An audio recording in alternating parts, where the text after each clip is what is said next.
Studio 4 news కి స్వాగతం. Bulletin లో ముందుగా హెడ్లైన్స్ చూద్దాం. శాసన మండలి ప్రతిపక్ష నేత బొత్స సత్యనారాయణ ప్రెస్ మీట్.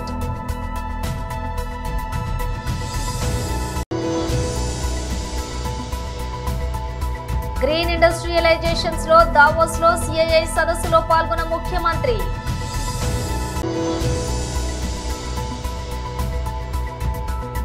తెలంగాణ భవన్ లో బీఆర్ఎస్ నేతలు ప్రెస్ మీట్.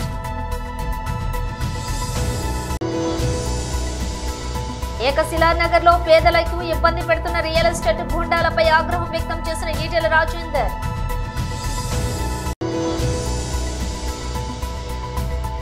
నా ప్రియమిత్రుడు ట్రంప్ కు శుభాకాంక్షలు మోదీ. ఇక డీటెయిల్స్ చూస్తే శాసన మండలి ప్రతిపక్ష నేత బొత్స సత్యనారాయణ ప్రెస్ మీట్. ఈ విజయనగరం శాసనసభ్యులు ఇంకా బొబ్బిలి శాసనసభ్యులు నెల్లిమలలో ఉన్న కొందరు పెద్ద నాయకులు అందరూ ఉన్నారు. ఈ ఫోటోలో ఉన్న సారాంశం ఏంటి? ఒక 3 సంవత్సరాల కింద, అంటే బహుశా అది అనుకోవడం డిసెంబర్లో 2020 జరిగి ఉంటుంది అనుకుంటా. రామతీర్థాల్లో దేవాలయంలో కొండ పేరున్న రాముడి విగ్రహానికి వచ్చి ఆ రోజు కొంతమంది దుండగులు అన్నోన్ పర్సన్స్ తల ఛేదించిన దానికి అది తీసుకొచ్చి ఆ చెరువులో పక్కనున్న ఆ చెరువులోనూ నృత్యులను అక్కడ పడివేసి అది సంఘటన. దాని మీద పెద్ద ఎత్తున నిరసనలు వచ్చాయి. ప్రజా సంఘాలు కానీ ఆధ్యాత్మిక సంఘాలు కానీ హిందూ తత్వాలు కానీ పెద్ద పెద్ద మత సంబంధించిన వారు కానీ పెద్దలందరూ కూడా సాక్షాత్ అన్ని పార్టీలు రాజకీయ పార్టీలు అందరూ కూడా దాని మీద స్పందించారు. మేము కూడా దాన్ని పూర్వపరాలు తీసుకుంటూ దాని మీద తక్షణమే ఎవరైతే చేశారో వాళ్ళని చర్య తీసుకోవాలని చెప్పి మేము కూడా డిమాండ్ చేస్తాం. తదుపరి అప్పుడున్న పోలీస్ అధికారులతో ఒక కమిటీని కూడా ఒక ఎంక్వైరీకి ఒక కమిటీ కూడా ఒక 3 అధికారులతో కమిటీని కూడా వేయడం కూడా జరిగింది. వాళ్ళు కూడా పర్యవేక్షించారు. ఫైనల్గా ఏం తేల్చారంటే ఒక వ్యక్తిని మీద ఈ అభియోగాన్ని ఆపాదించి ఆ వ్యక్తిని చేటు కింద పెట్టి మిగతా వాళ్ళని ఇన్వెస్టిగేషన్ చేస్తున్నాము ఇంకా అని చెప్పని ఆ వ్యక్తిని ఇంట్రాగేట్ చేసి ఛార్జ్షీట్ పెట్టడం జరిగింది. ఛార్జ్షీట్ పెట్టారో లేదు ఇంకా ఐ డోంట్ నో, ఇంకా నాకు ఐడియా కరెక్ట్గా నాకు ఐడియా లేదు. జరిగింది. సంఘటన జరిగి ఎన్నాళ్ళు అయింది? ఇప్పటికి దగ్గర 3 సంవత్సరాలు 2.5 సంవత్సరాల పైన అయింది. మొన్నటి రోజున ఆ కేసులో ఉన్న ఎవరైతే ఏటుగా ఉన్న వ్యక్తికి సాక్షాత్తు ఆ దేవస్థానం ఎవరైతే వంశపారంపర్య మరి చైర్మన్గా ఉంటున్న అశోక్ గజపతి చేతి మీదుగా స్థానిక ప్రజాప్రతినిధులు అందరూ కలిపి 5 లక్షల రూపాయలని ఎవరైతే ముద్దాయిగా ఉన్న వ్యక్తి ఉన్నారో అతనికి ఇవ్వడం జరిగింది. ఆ డబ్బు కూడా ఎవరిది? పార్టీది కాదు, ముఖ్యమంత్రి సహాయ నిధి నుంచి. అయితే మీరెందుకు ఇప్పుడు మీరు మాట్లాడుతున్నారంటే, నేను అడుగుతుంది ఒకే ఒక్క ప్రశ్న సూటిగా ఈ ప్రభుత్వాన్ని, పెద్దల్ని, ఈ పత్రికొండ పెద్దల్ని. ఆ రోజు ఈ సంఘటన జరిగిన తర్వాత ఈ వ్యక్తి మీద ఏమైనా రాజకీయమైన ఉద్దేశంతో అతని మీద కేసు పెట్టించారా? ఒకటి. ఒకవేళ పెట్టిస్తే ఆ కేసుని విత్డ్రా చేసుకొని అతనికి హెరాస్మెంట్ జరిగింది, కొట్టారు, తిట్టారు అని చెప్పని పోలీసు చేసిందని చెప్పని ఆయనకి సాయం అందించండి. గ్రీన్ ఇండస్ట్రియలైజేషన్స్ లో దావోస్ లో సిఐఐ సదస్సులో పాల్గొన్న ముఖ్యమంత్రి.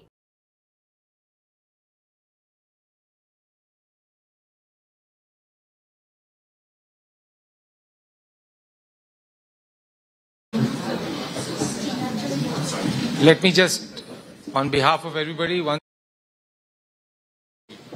our Honorable Chief Minister, Shri Chandrababu Naidu. He's one of the most dynamic and one of the most visionary leaders of India today. Our theme today, and we have an outstanding panel, we'll have to go through this very quickly given the time constraints. Our theme today is Pathways to India's Green Industrialization and what are India's imperatives. I know today speaking about green industrialization, given what we are hearing around the world, is a bit contradictory. But for India, just to give you context, India per capita consumption of energy is 27 gigajoules. And if India was to achieve its aspiration, which is 1/8 per capita consumption of the world, if India has to achieve its aspiration of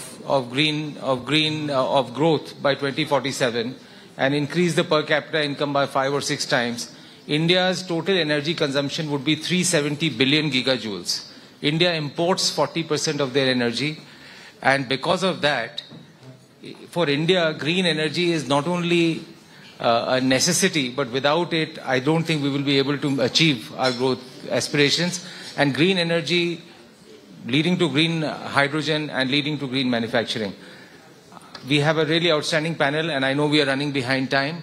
Therefore, I'll not make any further comments on this, but what I'll do is I will request some of our panelists to speak, and then request our Honorable Chief Minister.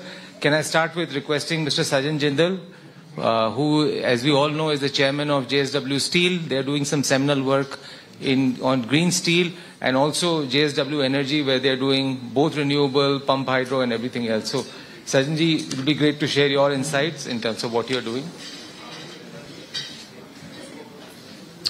Thank you, Rajiv. Honorable Chief Minister, Shri Chandrababu Naidu Garu, my other panelist friends, ladies and gentlemen, good morning. I know it's very early in the morning here in Davos. We Indians are not used to this kind of very early at 7 o'clock to start working. But in Europe, I guess it is quite standard. Talking about green energy, I think this is the buzzword. I mean, we are seeing the climate change that is happening globally because of overuse of fossil fuel. Because the whole world is developing and the consumption, the population is growing globally, and the use of fossil fuel is increasing, whether it is in automobiles or whether it is power generation, power consumption. As we tend to become more affluent, we try to consume more energy, and therefore we burn more fossil fuel. So therefore, green energy is very important in all aspects of life. But I have a very strong belief that economics play the most important role. As long as we can make green energy economically viable, cheaper than the conventional energy, only then we will see the real use of green energy at mass scale. We can go on. Telangana భవన్లో BRS నేతలు press meet. Rakesh గారు, అందరికి నమస్కారం. మిత్రులారా, ప్రధానంగా ఈరోజు ఈ media సమావేశం పెట్టడానికి కారణం, మన తెలంగాణ రాష్ట్రంలో ఆర్టీసీ డిపోలు ఈ కాంగ్రెస్ ప్రభుత్వంలో ఆర్టీసీ ప్రైవేటీకరణ అనే ఒక రహస్య అజెండాని ఏ రకంగా అమలు పరుస్తున్నారు, దానికి సంబంధించిన కొన్ని నిజాలని మీ దృష్టికి తీసుకురావాలని, దాంతోపాటుగా ప్రముఖంగా కొన్ని పత్రికల్లో కూడా ప్రచురించబడ్డ విధంగా ఆర్టీసీ డిపోలు ఏవైతే ఉన్నాయో వాటిని ఎలక్ట్రికల్ వెహికల్స్ని ఈ రాష్ట్రంలో ఆర్టీసీ డీజిల్ బస్సుల స్థానంలో ఎలక్ట్రిక్ వెహికల్స్ చేస్తున్నాం అనే ఒక ముసుగులో ఆర్టీసీని ప్రైవేటీకరించే అజెండాతోని ఈ ప్రభుత్వం ముందుకు పోతుందనేది బీఆర్ఎస్ పార్టీ యొక్క అభిప్రాయం. దీన్ని తీవ్రంగా ఖండిస్తూ దీంట్లో కొన్ని నిజాలు రాష్ట్ర ప్రజలకు మీ ద్వారా తెలియజేయాలని కోరుకుంటా ఉన్నాను. బీఆర్ఎస్ ప్రభుత్వం ఉన్నప్పుడు కేంద్రంలో ఎలక్ట్రిక్ బస్సెస్కి సంబంధించి ఫేమ్ 1, ఫేమ్ 2 అనే స్కీముల ద్వారా మన తెలంగాణ రాష్ట్రంలో ఎలక్ట్రిక్ బస్సులకు సంబంధించి ఒక్కొక్క బస్కి ఫేమ్ స్కీమ్ 1 స్కీమ్లో ₹1 కోటి సబ్సిడీ పొంది ఆర్టీసీ ఆధ్వర్యంలో మనం బస్సెస్ని తీసుకున్నాం. 40 బస్సెస్ తీసుకున్నాం. వాటిని ఇనీషియల్గా ఎయిర్పోర్ట్కి హైదరాబాద్లోని వివిధ డెస్టినేషన్స్ నుంచి నడపడం జరిగింది. దాని తర్వాత ఫేమ్ 2 స్కీమ్ వచ్చింది. అందులో ఒక 300 బస్సులకి అప్పటికే కేంద్ర ప్రభుత్వం మోడీ గారి ఆధ్వర్యంలో ఎలక్ట్రిక్ వెహికల్స్ వినియోగం పెంచాలని చెప్పి డబ్బా కొట్టుకుంటూనే ఆ సబ్సిడీని ₹1 కోటి నుంచి డ్రాస్టిక్గా తగ్గిస్తూ నిర్ణయం తీసుకున్నారు. సరే, మనము ఆ స్కీమ్తో పాటుగా మనం దాన్ని బిడ్ చేయాల్సి ఉంటుంది. RTC calls for the tenders and different electric vehicle manufacturers ఆ బిడ్లో పాల్గొని బస్సెస్ని మనకి పర్ కిలోమీటర్ ఇంత అని చెప్పి తిప్పడానికి బిడ్ చేయాల్సిన ఇది ఉంటుంది. ఆ పరిస్థితుల్లో టికెట్ ప్యాసింజర్ దగ్గర నుంచి వసూలు చేసే బాధ్యత ఆర్టీసీదే ఉండింది. దాంతోపాటుగా ఏ డిపో కూడా వాళ్ళ కంట్రోల్లో మనం ఇవ్వలే, ప్రైవేటు వాళ్ళ కంట్రోల్లోకి. మనం ఈ రాష్ట్రంలో దాదాపు ఎలక్ట్రిక్ బస్సెస్ ఒలట్రా అనే కంపెనీ ద్వారా ఒక 500 బస్సులకి మనం బీఆర్ఎస్ ప్రభుత్వంలో ఇవ్వటం జరిగింది. అందులో ఏసీ ఉన్నాయి, నాన్ ఏసీ కూడా ఉన్నాయి. అవి డిఫరెంట్ డిపోస్కి మేజర్గా సిటీలోనే ఈ కాలుష్య నియంత్రణ కోసమని ప్లస్ హైదరాబాద్కున్న సిటీకి ఉన్న ఇమేజ్ దృష్ట్యా ఎలక్ట్రిక్ బస్సెస్ వినియోగం పెంచాలనే ఉద్దేశంతో పెట్టడం జరిగింది. But existing depots, existing RTC ఆర్ఎంలు, డిఎంల కింద కండక్టరు ఆర్టీసీకి ఆ వ్యక్తి ఉండేటట్లు నడిపాం. దాంతోపాటుగా సొంతంగా మనం కూడా బస్సులు ఒక 650 బస్సులు, డీజిల్ బస్సులు మనం కొన్నాం. సంస్థకి ఓనర్షిప్ ఉండే విధంగా బ్యాంకుల నుంచి రుణాలు పొంది. ఏకశిలా నగర్ లో పెద్దలను ఇబ్బంది పెడుతున్న రియల్ ఎస్టేట్ గూండాలపై ఆగ్రహం వ్యక్తం చేసిన ఈటెల రాజేందర్.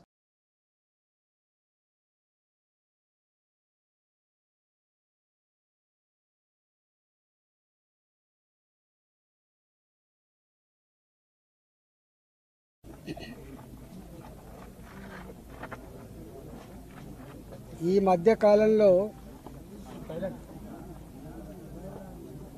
హైదరాబాద్ చుట్టుపక్కల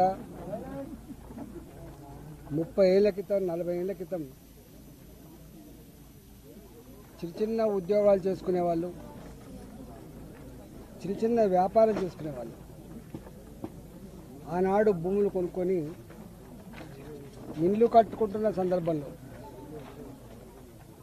మళ్ళీ మాకు వేరే రిజిస్ట్రేషన్ ఉందని చెప్పి దొంగ డాక్యుమెంట్స్ సృష్టించుకొని పోలీసు వాళ్ళని మేనేజ్ చేసుకొని, రెవెన్యూ అధికారులను మేనేజ్ చేసుకొని పేదలు కట్టుకునేటువంటి ఇళ్ల మీద దౌర్జన్యం చేస్తున్నారు. మొన్న అరుంధతి నగర్లో, బాలాజీ నగర్, జవహర్ నగర్లో ఇట్నే చేస్తే మేము పోయి వచ్చినాం. పేదల వాళ్ళు 40 గజాలు, 60 గజాలలో ఇల్లు కట్టుకునేటువంటి పేదల వాళ్ళు 40,000, 50,000 జమ చేసుకొని ఒక రేకుల షెడ్ వేసుకుంటే కూలగొట్టిపోతున్నారు. 50,000 రూపాయల నుంచి 2 లక్షల రూపాయలు ఇస్తే తప్ప పేదలు ఆ రేకుల షెడ్ వేసుకునే పరిస్థితి లేదు. దాని మీద నేను రెవెన్యూ మంత్రి గారితో మాట్లాడినా, కలెక్టర్ గారితో మాట్లాడినా, సిపి గారితో కూడా మాట్లాడినా. నేను 6 నెలలు అవుతుంది భారతీయ జనతా పార్టీ ఎంపీకి ఇక్కడ గెలిచి. 6 నెలల నుంచి ప్రతి నిత్యం కూల్చివేతల బాధలు తప్ప, పేదల కన్నీళ్ళు తప్ప, నా ఇండ్లు కూలగొడుతున్నారు, నా జాగలు గుంజుకుంటున్నారు, నేను కాంపౌండ్ వాళ్ళు కడితే కూడా గుండాలు బెదిరిస్తున్నారు, మా కాలనీలలో కిరాయి గుండాలు లిక్కర్ సీసాలు తెచ్చుకొని తాగకుండా మా మీద దౌర్జన్యం చేస్తున్నారు. ఎటుపోతుంది సారు ఇది? ఇంత పెద్ద విశ్వనగరం అని చెప్తా ఉన్నారు, ఇంత గొప్ప పోలీస్ అని చెప్తా ఉన్నారు, పేదల ప్రాణాలకు రక్షణ లేకుండా పోతుందని చెప్పి కన్నీళ్ళు పెడతా ఉన్నారు. నిన్న నా దగ్గరికి ఏకశిలా నగర్ కాలనీ వాసులు వచ్చింది. 1985, ఇవాళ కాదు నిన్న కాదు, 1985 ఆనాడు ఇక్కడ ఎకరం 10,000 రూపాయలు 5,000 రూపాయలకి ఎకరం ఉండే. ఇక్కడ ఆనాడు రియల్ ఎస్టేట్ వాళ్ళు ప్లాట్ చేస్తే కొనుక్కున్నారు. వాళ్ళు అందరూ కూడా రెవెన్యూ ఉద్యోగులు ఉన్నారు, ఇలా పోలీస్ డిపార్ట్మెంట్లో పనిచేసే వాళ్ళు ఉన్నారు, రిజిస్ట్రేషన్ ఆఫీస్లో పనిచేసే వాళ్ళు ఉన్నారు. ఇలా 32 డిపార్ట్మెంట్లలో పనిచేసేటువంటి ఆనాటి చిన్న ఉద్యోగులు ఇక్కడ జాగాలు కొనుక్కున్నారు. అమెరికా 47వ అధ్యక్షుడిగా డొనాల్డ్ ట్రంప్ ప్రమాణ స్వీకారం చేశారు. ఈ కార్యక్రమానికి పలు దేశాలకు చెందిన నేతలు, హాలీవుడ్ సెలబ్రిటీలు హాజరయ్యారు. భారత్ తరపున విదేశాంగ మంత్రి జయశంకర్ ప్రమాణ స్వీకార వేడుకకు హాజరయ్యారు. మరోవైపు ట్రంప్కు ప్రధాని మోదీ ఎక్స్ వేదికగా శుభాకాంక్షలు తెలిపారు. అమెరికా 47వ అధ్యక్షుడిగా ప్రమాణ స్వీకారం చేసిన నా ప్రియ మిత్రుడు ట్రంప్కు శుభాకాంక్షలు. భారత్, అమెరికా దేశాల మధ్య ప్రయోజనాల కోసం, ప్రపంచానికి మంచి భవిష్యత్తు కోసం మరోసారి మీతో కలిసి పనిచేయడానికి ఎదురు చూస్తున్నా. అమెరికా అధ్యక్షులుగా మీ పదవీ కాలం విజయవంతంగా కొనసాగాలి అని ట్వీట్ చేశారు. ఈ రోజు కామారెడ్డి పట్టణంలోని మున్సిపల్ కార్యాలయంలో మున్సిపల్లోని పనిచేసే కార్మికులకు ఈపీఎఫ్లు, ఈఎస్ఐలు అలాగే జీతాలు ఇచ్చారని, అందరికీ సమాన జీతం చేశారని సిఐటియు మున్సిపల్ కార్మిక సంఘం ఆధ్వర్యంలో మున్సిపల్ చైర్పర్సన్ గడ్డం ఇందుప్రియ చంద్రశేఖర్ రెడ్డి చిత్రపటానికి పాలాభిషేకం చేశారు. ఈ సందర్భంగా జిల్లా అధ్యక్షులు రాజనర్సు, జిల్లా కార్యదర్శి మెహబూబ్ మాట్లాడుతూ, వారం రోజుల క్రితమే చైర్పర్సన్ గడ్డం ఇందుప్రియ చంద్రశేఖర్ రెడ్డి స్పందించి సుమారు 4 సంవత్సరాల నుంచి బకాయి పడ్డటువంటి ఈపీఎఫ్లు, ఈఎస్ఐలు అందరికీ 3 నెలల జీతం ఇవ్వటం జరిగింది. అలాగే కొత్త పాత లేకుండా అందరికీ సమాన జీతం చేశారు. అలాగే మున్సిపల్ చైర్మన్ గడ్డం ఇందుప్రియ చంద్రశేఖర్ రెడ్డిని కలిసి కార్మికులు కృతజ్ఞతలు తెలియజేశారు. ఈ కార్యక్రమంలోని ప్రభాకర్, కాజ్రియాల ప్రభు, దీపక్, దీవెనమ్మ, శివ, రాజవ్వ, భూలక్ష్మి, ఎల్లవ్వతో కార్మికులందరూ పాల్గొన్నారు.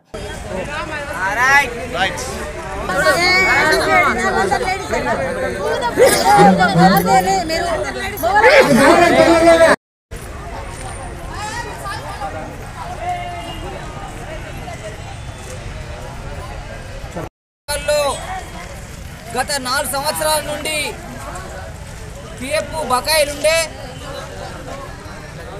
బకాయిలు అలాగే ఏరియర్స్, అలాగే 3 నెలల జీతాలు, అలాగే మున్సిపల్ కార్మికులకు రావాల్సిన అన్ని బెనిఫిట్స్ మన గౌరవ చైర్మన్ గారు శ్రీమతి గడ్డం చంద్రశేఖర్ ఇందుప్రియ గారు మాకు అన్ని క్లియర్ చేసిరు. ఆ ఆనందంలో, ఆ సంతోషంలో మేము ఈరోజు పటాకులు కాల్చి అలాగే పాలాభిషేకం చేయడం జరిగింది, స్వీట్లు పంచుకోవడం జరుగుతుంది. ఎందుకోసం అంటే 4 సంవత్సరాల నుంచి అనేక సమస్యలతోటి కొట్టుమిట్టాడుతున్నా కానీ ఎవరు పట్టించుకొని నాదులు లేని టైంలో గౌరవ ముఖ్యమంత్రి అలాగే మన చెబ్బిరలి గారి సహకారంతో మన చైర్పర్సన్ గడ్డం ఇందుప్రియ చంద్రశేఖర్ రెడ్డి గారు 4 సంవత్సరాల పిఎఫ్ డబ్బులు, అలాగే ఏరియర్స్, అలాగే 3 నెలల పెండింగ్ జీతాలు, అలాగే మా మున్సిపల్ కార్మికులు 100 మంది కార్మికులు చేస్తే వాళ్ళకు చాలా జీతాలతో పనిచేస్తుండే వాళ్ళకు కూడా గ్రూపులు చేసి వాళ్ళకు కూడా జీవో ప్రకారం అందరికి సమాన జీతం చేసారు, కేటగిరీ జీతాలు చేసారు. కావున సంతోషంలో ఇలా కార్మికులు పటాకులు కలిసి అలాగే పాలాభిషేకం చేసి స్వీట్లు పంచుకోవడం జరిగింది. వారికి చైర్మన్ గారికి ప్రత్యేక ధన్యవాదాలు తెలియజేస్తున్నాం. గత సంవత్సరాల నుంచి పనిచేస్తున్న మున్సిపల్ కార్మికులందరికీ కూడా 2021 నుండి పిఎఫ్ఎస్ఐ డ్యూ అంటే బకాయి ఉండే 4,50,00,000 రూపాయలు మన చెల్లించడం జరిగింది. మొన్న వారం రోజుల క్రితమే డబ్బులు పిఎఫ్ ఆఫీసులో కట్టడం జరిగింది. అదేవిధంగా 3 నెలల జీతము ఏదైతే బకాయి ఉన్నదో అందరికీ కూడా 3 నెలల జీతాలు కూడా ఇవ్వడం జరిగింది. అదేవిధంగా ఏరియాస్ కూడా మాకు గతంలో కేసీఆర్ ప్రభుత్వం ఇచ్చిన ఏరియాస్ డ్యూ ఉండే, అది కూడా బకాయి ఉన్న డ్యూ కూడా ఇవ్వడము. వాటర్ సప్లైకి 2 డ్యూ ఉండే, శానిటేషన్ 1 ఉండే, అది 6,50,000 రూపాయలు కూడా ఏరియాస్ కూడా ఇవ్వడం జరిగింది. అదేవిధంగా ఇప్పుడు మా చైర్పర్సన్ గారు గౌరవ ముఖ్యమంత్రి రేవంత్ రెడ్డి గారి దగ్గరికి Hyderabad Amberpet metro water works Shivraj board ground లో నిర్వహిస్తున్న 18వ రాజీవ్ గాంధీ స్మారక all India under 19 T20 day and night cricket championship పోటీలకు హాజరైన TPCC incharge Deepadas Munshi, Congress party senior నేత, రాజ్యసభ మాజీ సభ్యులు వి హనుమంతరావు. దీపాదాస్ మున్షి పాయింట్, క్రీడల్లోని ప్రాంత, కుల, మత భేదాభిప్రాయాలు ఉండవు. తమ ప్రతిభ, పాట వాళ్లు పెంపొందించుకోండి. క్రీడలు స్నేహ, సౌభ్రాతత్వాలు పెంచుతాయి. దేశంలోని మొట్టమొదటిసారిగా స్పోర్ట్స్ యూనివర్సిటీ ఏర్పాటుకు రేవంత్ రెడ్డి కృషి ప్రశంసనీయమన్నారు.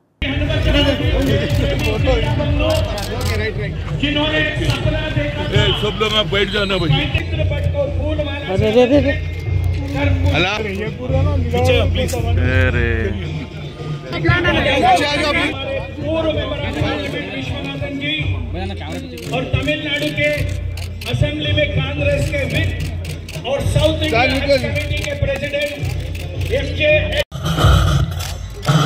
उसके बिल्कुल पीछे विदर्भा बिट्टू साई कुमार, ये सभी आज के मुख्य अतिथि तेलंगाना राज्य कांग्रेस कमेटी के इंचार्ज हैं, पूर्व मेंबर ऑफ पार्लियामेंट 2 बार, और उनका 2006 में पहली बार राजनीतिक में एमएलए बन चुके हैं कलकत्ता के, वहां से सम्मान हो रहा है। अमरजीत कुमार, सादिक पाशा, सीनियर लीडर है, स्पोर्ट्स लवर है।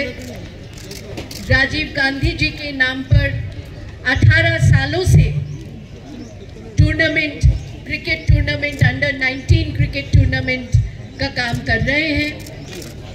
हमारे साथ विश्वनाथन जी सेक्रेटरी है, जो हमारे पार्टी को तेलंगाना में देखते हैं। मेरे साथ हसन जी, सादिक पाशा जी, अजीत पाशा जी, श्रीकांत जी, प्रताप जी, जगदीश्वर जी और सारे डिग्नेटरीज जो यहाँ पे बैठे हैं। और सबसे पहले जो हमारे सामने खिलाड़ी बैठे हैं, రాజీవ్ గాంధీ ఆలోచన, ఆయన ఎప్పుడైతే ఏషియన్ గేమ్స్ చేశాడో భారతదేశంలో ఉన్నటువంటి జనాభా సంఖ్య పెరుగుతూ 140 కోట్ల 140 కోట్ల జనం ఉన్నా మనకు గోల్డ్ మెడల్ రావడానికి చాలా ప్రయత్నం చేస్తున్నాం. దీనికి కారణం ఏంటంటే అన్నిటికీ బడ్జెట్ బాగుంటుంది, కానీ స్పోర్ట్స్ కు ఎవరు బడ్జెట్ పెంచరు. కనుక ఈసారి మాత్రం ముఖ్యమంత్రి గారు ఒక చక్కటి కార్యక్రమం తీసుకున్నారు. ఆయనకు మంచి ఆలోచన వచ్చింది. భారతదేశంలో ఎక్కడ కూడా స్పోర్ట్స్ సిటీ చేయలే. ఆయన ఒక స్పోర్ట్స్ సిటీ చేసేటైతే సాఫ్ట్వేర్ సిటీ ఉన్నదో, మరి అదే విధంగా స్పోర్ట్స్ సిటీ చెయ్యాలని ఆయనకు ఆలోచన రావడం, దానికి నా హృదయపూర్వక ధన్యవాదాలు. ఎవ్రీ ఇయర్ జరుగుతున్నట్టే ఈసారి కూడా 18వ సంవత్సరంలో 19 జాతీయ రహదారుల భద్రతలో భాగంగా సిరిసిల్ల పట్టణంలోని ఆటో డ్రైవర్లకు అవగాహన కార్యక్రమం. పట్టణ సీఏ కృష్ణ మీడియాతో మాట్లాడుతూ, నేరాల నియంత్రణలో భాగంగా ఆటోలకు క్యూఆర్ కోడ్లను 470 ఆటోలకు పెట్టామని తెలిపారు. ఇంకా కొన్ని క్యూఆర్ కోడ్లు లేని ఆటోలకు త్వరలోనే పెట్టుకునేలా అవగాహన కల్పిస్తామన్నారు. డ్రైవర్లు తప్పక రోడ్డు భద్రతా నియమ నిబంధనలు పాటించాలని, యూనిఫామ్లు ధరించాలని తెలిపారు. ప్రతి వాహనదారుడు తప్పకుండా వాహన ధృవీకరణ పత్రాలతో పాటు డ్రైవింగ్ లైసెన్స్ తప్పకుండా పాటించాలి. మద్యం సేవించి వాహనాలు నడపవద్దని తెలియజేశారు.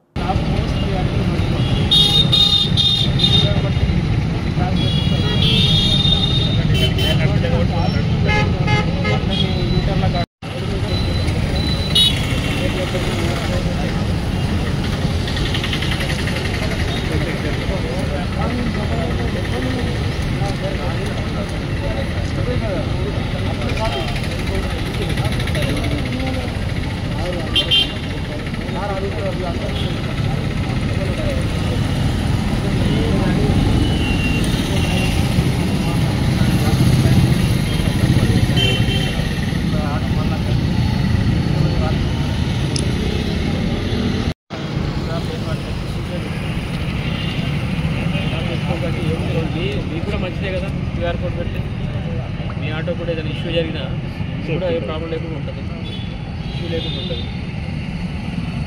ఎందుకు సగం మంది యూనిఫామ్ వేసుకోలేదండి? మరి యూనిఫామ్ వేసుకుంటలేరా? అలవాటు తప్పలేదా?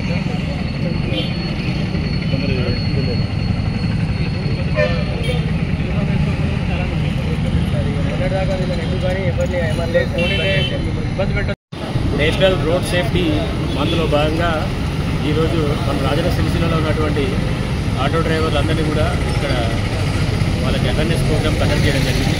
దీనిలో భాగంగా వాళ్ళందరినీ కూడా మనకు సేఫ్టీ గురించి ముందుగా వాళ్ళ ఆటోలన్నీ కూడా మన దగ్గర నమోదు చేయించుకోవడం గురించి వాళ్ళని ఎడ్యుకేట్ చేయడం జరిగింది. ఏదైనా నేరం జరిగినప్పుడు కానీ ఏదైనా విషయం జరిగినప్పుడు కానీ క్యూఆర్ కోడ్ ద్వారా ఆటోలు గుర్తించడానికి సులువుగా ఉంటుందనే ఉద్దేశంతో మన పోలీస్ శాఖ తరఫు నుంచి క్యూఆర్ కోడ్ని అమలు చేయాల్సిందిగా అందరికీ విజ్ఞప్తి చేయడం జరిగింది.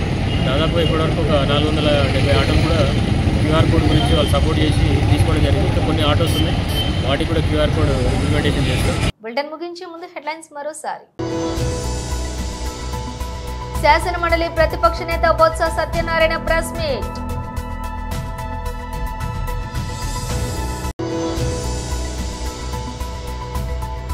గ్రీన్ ఇండస్ట్రియలైజేషన్స్ లో దావోస్ లో సిఐఐ సదస్సులో పాల్గొన్న ముఖ్యమంత్రి.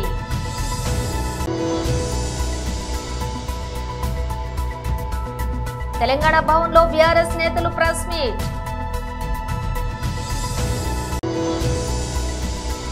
ఏకశిలానగర్ లో పేదలకు ఇబ్బంది పెడుతున్న రియల్ ఎస్టేట్ గూండాలపై ఆగ్రహం వ్యక్తం చేసిన ఈటెల రాజేందర్.